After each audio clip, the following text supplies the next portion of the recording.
This is DearPsychopomp. If you're new here, welcome. If you're not, welcome back. This is episode 2, titled Perspective. This episode was such a fun project to create, and I really look forward to doing it again in this format. Let me know if it's something that you dig, if you want to see more of it, less of it. It was just a blast. And please note that I am not a professional psychologist, doctor, or lawyer.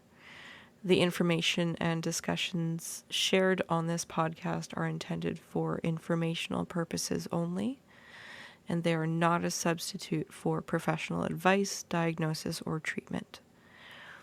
Some of the topics covered may be emotionally intense or triggering, especially for those of you who are still processing grief or other similar experiences. Please do take care of yourself, and if you feel that any content is too overwhelming, pause it and seek support from a loved one, a trusted one, or a licensed professional. Your well-being is important, and I encourage you to prioritize self-care as you listen.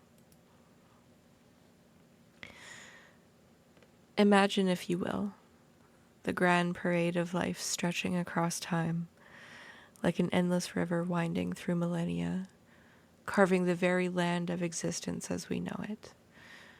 A river so old, it's practically a memory itself. Once, we were nothing but stardust, drifting aimlessly in the black sea of the cosmos, fragments of something much greater, not yet forged into the shapes that would one day know the joys and pains of life.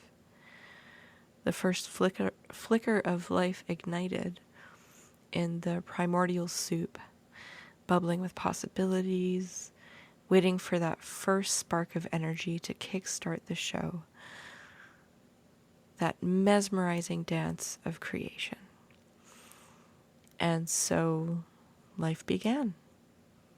Tentatively, uneasily, but with a stubborn glowing spark.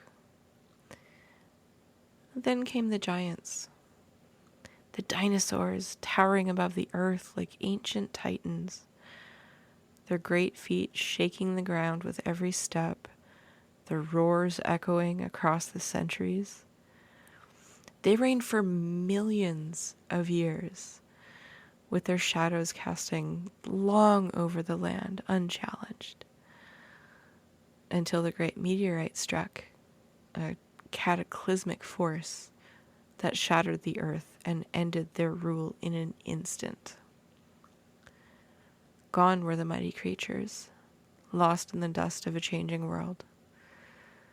And just like that, the stage was cleared. And mammals, small, skittish, and often terrified, began to rise. The great drama of life continued, even after those catastrophic blows, as if the universe were constantly rewriting its own story, trying to find a new rhythm. Time marched on, unstoppable, and the earth entered another phase, an era of ice. The ice ages arrived, thick blankets of snow covering the landscape, driving species to evolve, adapt, or disappear altogether. There were glaciers that could swallow entire mountains, freezing winds that cut through everything in their path. Yet, despite the brutal cold, life held on. Some species adapted, evolving into creatures that could withstand the bite of winter, while others, like the great mammoths, vanished into the frozen abyss, and their stories were frozen in the ice, like the pages of an ancient book left too long in the cold. The planet, it seems, never stops moving. It never stops shifting and changing. Fast forward to today, and here we are, in this peculiar little blip of time, listening to this podcast, this moment, right here. You and I connected, not by the seismic shifts of meteors or the slow churn of glaciers, but by a voice traveling through the air, through fiber optics, through space itself. A voice, a thought, a story, and a whisper carried across distances our ancestors couldn't even fathom. How utterly strange, how utterly miraculous. Yet, how utterly mundane, too. We're connected, aren't we? A moment where you and I can exist in the same space, even though we're galaxies apart. The dream of our ancestors, the fantasy of every storyteller around the fire has come to pass, but only in the most unexpected and slightly absurd of ways. It's almost too much, really, when you stop to think about it.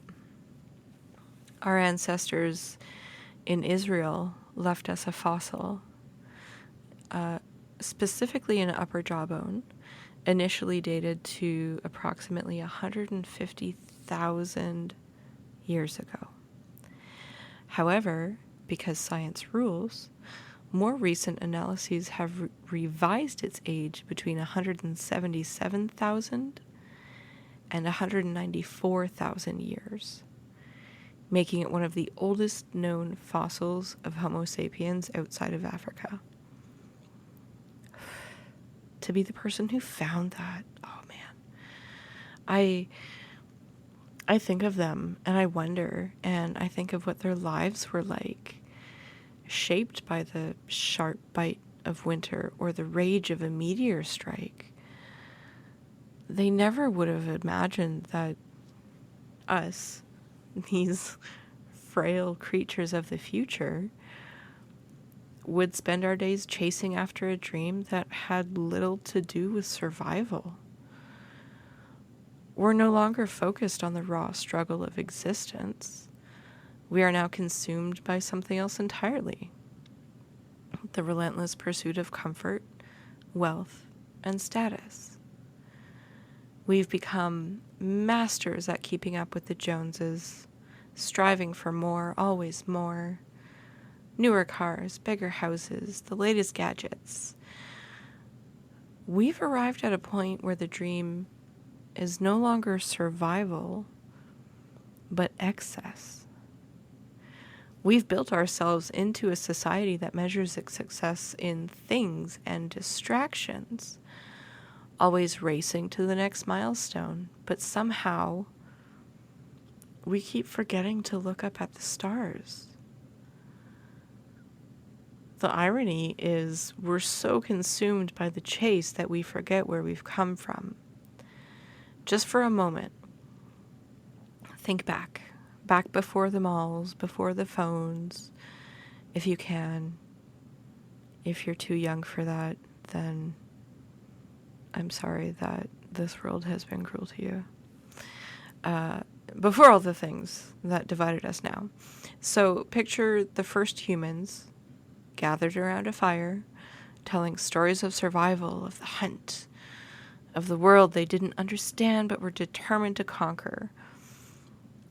And yet, there's something so poignant in that picture, something that kind of tugs at the heart. Because in the midst of their struggles, there was a profound connection. They had that shared understanding of life's fragility, its brevity. And here we are now, surrounded by all the advancements our ancestors could only dream of. And yet we've lost something, haven't we? We're connected by technology, but perhaps, in some ways, more disconnected than ever. And there's the twist in the tale. Despite all of our progress, the Earth continues to spin. The stars continue to twinkle in the sky and time marches on. indifferent to our petty squabbles and desires. The meteors may come again. The ice may return. The great forces of nature will continue to reshape our world, just as they always have. And someday, just as the dinosaurs were wiped out, we too will be a distant memory.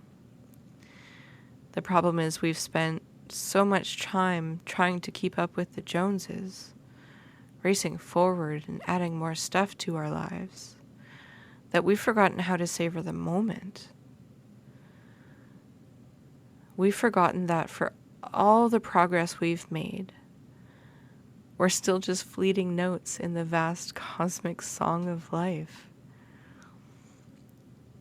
So we sit here together, you and I, in this brief, miraculous moment, connected by invisible threads of technology that our ancestors would have never imagined. But don't you feel it? That bittersweet tug? That deep underlying sadness that we're so connected in ways that they couldn't dream of, and yet somehow we're missing the point? The story they told around their fires, the songs they sang in their quiet moments, it wasn't about keeping up with anyone, it was about survival. But it was also about living in harmony with the world, with the stars, and with the earth beneath their feet. Now we have it all, and yet